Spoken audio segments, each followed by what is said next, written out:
आइए बात करते हैं आर्बिट्राज फंड्स की। वैसे तो बहुत ही आसान सा टॉपिक है, लेकिन सोचा मैंने कि इस पे एक डिस्कशन किया जाए, शायद कुछ व्यूअर्स इंटरेस्टेड रहेंगे। सो आर्बिट्राज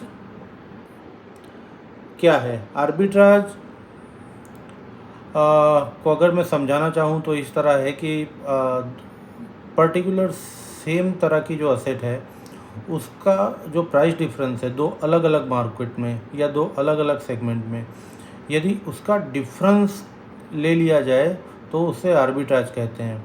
अब अगर म्यूचुअल फंड के सेगमेंट में बात करें तो आर्बिट्राज जनरली इक्विटी लेड या इक्विटी रिलेटेड म्यूचुअल फंड्स होते हैं, जहाँ पे टैक्सेशन के पॉइंट ऑफ व्यू से इक्विटी का टैक्सेशन लगता है।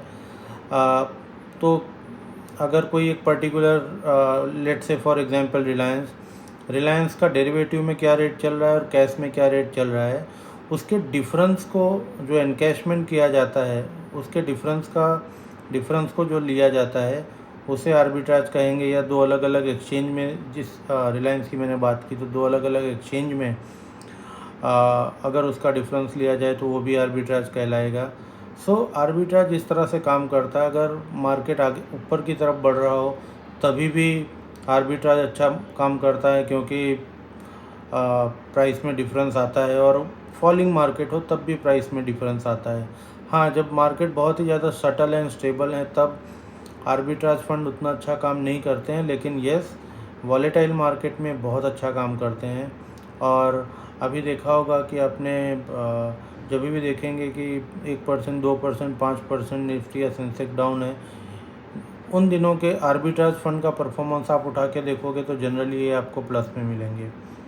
सो मोटा मोटा अगर कोई इसमें SIP करता है या लमसम डालता है तो आप 7.5 से 8.5% का रिटर्न एक्सपेक्ट कर सकते हो।